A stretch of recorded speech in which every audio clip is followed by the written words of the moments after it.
Tell me what you want, but you really, really want. I tell you what I want, but you really, really want. So tell me what you want, but you really, really want. I tell you what I want, but I really, really want. I wanna really, really, really check it. So hi guys, it's me, Shiri Balagtas, and welcome back to my channel.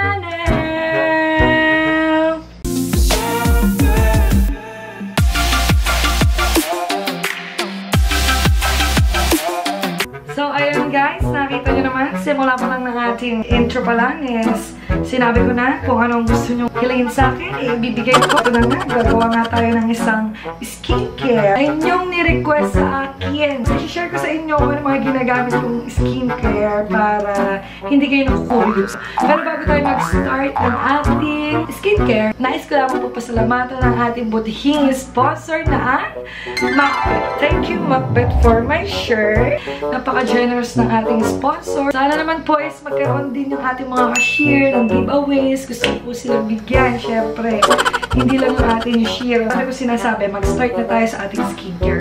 Ay, may kwento muna pala. Kanina, nasa CR ako. Dapat doon ako mag-film. So, set up.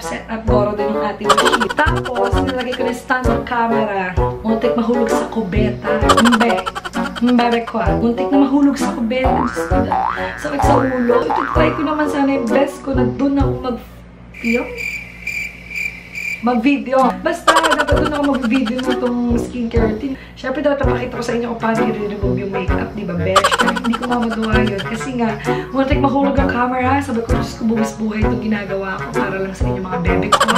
So, mag-start na tayo kung ano yung ginagamit ni Ate Mo share ng mga product at kung saan ito nabibili. So, some of my skincare products is hindi ko na talaga matandaan gusto ko nabili at kung magkano. Pero i-research ko na lang para malaman nyo din guys at hindi kayo naku-curious din. So syempre, kapag mag-skincare routine ka, dapat i-remove mo lahat yung nasa pest lock mo. I-remove mo yung mock-up mo. So dati gumagamit ako ng mga micellar water pero hindi na masyado ngayon kasi nga hindi ako masyadong hiyang. Gamit ko talagang pag-remove ng makeup ko ito na siya. Setup. Oh, yun guys, magamit ako ng Setup kasi sobrang mad lang nito sa pest lock. Kung i-remove nyo yung makeup nyo, natatanggal din naman niya yung mga makeup nyo. Pero hindi yung waterproof guys kasi sobrang hirap tanggalin talaga ng mga waterproof. Like yung waterproof na mascara, waterproof na lipstick. So, after mo naman ma-remove yung iyong mock-up there, syempre, mag-start na tayo ng skincare natin. Ang ginagamit kong panghilamos is yung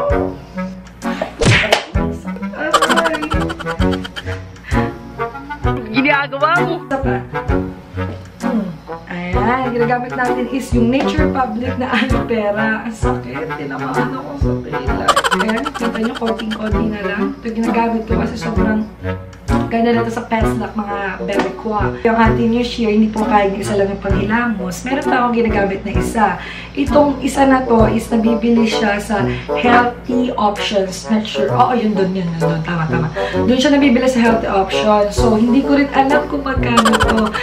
Guys, try ko talagang hanapin kung magkano to para makatulong naman sa atin yung share sa inyo. Gumagamit ako ng ibang product pang alternate dun sa aking Nature Republic na aloe vera na facial wash.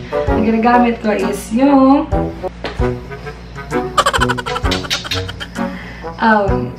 Alba Botanica Acne Dough. Ayan. Para siyang pang-scrub guys, pang-tanggal ng mga dead skin cells. So, kailangan din i-exfoliate natin ang ating face. Kailangan lang natin siya siguro mag-exfoliate ng mga 1 times a week. Ayan. So, mga 1 times a week lang tayo dapat mag-exfoliate ng ating face kasi hindi siya good sa ating face lang. Then, after natin maghilamos, syempre, huwag natin kakalimutan mag-toner. Ang toner, syempre, ginagamit para ma-tone yung ating face lang. Kaya remove ko ng makeup. Ang ginagamit ko is yung Witch Hazel. Bibili to sa Healthy Options din. Titingnan ko kung magkano ulit to. Ilalagay ko lang dyan. Basta kalma lang kayo mga bebe ko. Okay? Ilalagay ko dyan kung magkano presyo to. Sobrang tipid nito gamitin. Ang ganda sa skin. Sobrang hindi siya hindi nakaka-dry yung skin. So, natural astringent siya, guys. Kung hindi siya harsh sa face lock. Kasi alam mo naman ang ating sheer, masyadong sensitive ang face lock. Guys, facial wash. Meron din ako alternate na ginagamit sa akin fast lock na pang-tone. Kailangan pakiputin natin ang ating mga pores. Napalagay kong swak ko sa aking mga cashier. Medyo malalaking pores. Ito yung ginagamit ko. Ang Etude House Wonder Pore. Magamit din ako dati ng facial wash nila. Kaso naghahanap ako palagi sa Etude. Hindi ko alam kung Etude o Etude. Basta yun. Kung ano yun. Hindi ko alam kung anong tawag na. Bahala na kayo guys, ha? Basta ang spelling niya is E-T-U-D-E. O basta may house. Ayun, alam ko yung pronunciation ng house. Ayan. It claims na balanced skin, ideal pH, refined skin tone, skin elasticity of pores. Ayan, besh. Mapakipot niya ang ating mga pores. Gumagamit ako ng essence. Saan ba ito galing? Binigay lang ito sa akin. Korsk. Basta spelling niya is C-O-S-R-X. Ang dami kong hindi alam bigkasin. Ano ba yan? Ako.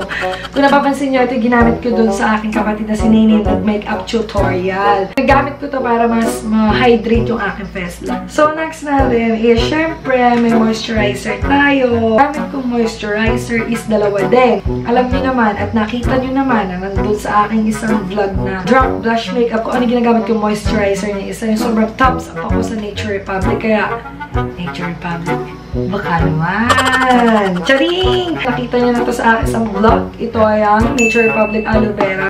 Ay, may kwento lang dito sa Nature Republic na to. Nagagalit sa akin yung mga kapatid ko, yung nanay ko, yung mga kaibigan ko. Kasi pagka meron talaga akong isang product ko na gustuhan, binibili ko talaga siya at nagpa-panic buying ako. Sobrang benta niya. Kasi napakaganda nga niya sa face lock. Di ba sabi ko sa inyo guys, ang ganda niya sa face lock. Sobrang hydrating niya.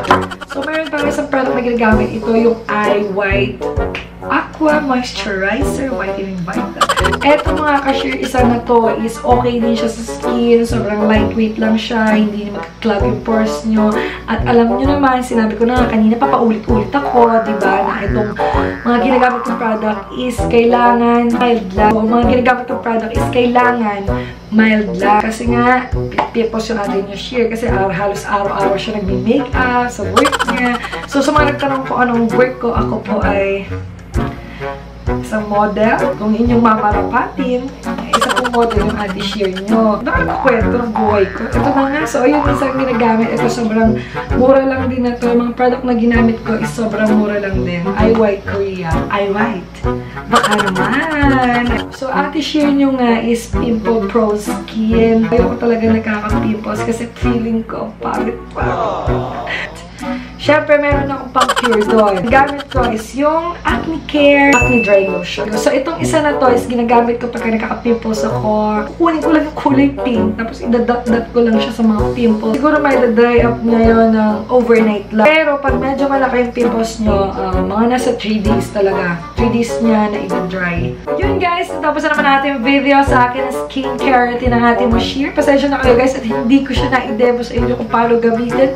Kasi hindi ko rin naman siya magagamit na sabay-sabay, diba? Pero pinakita ko pa rin sa inyo dahil sobrang love na love kayo ng ating Sheer. Niniwala ang ating Sheer na prevention is better than cure. So, if you like this video, don't forget to thumbs up, subscribe sa aking YouTube channel kung hindi ka pa nakapag-subscribe. At i-click mo na rin yung ring button para updated ka sa mga video na i-upload ko. Hanggang sa next na video!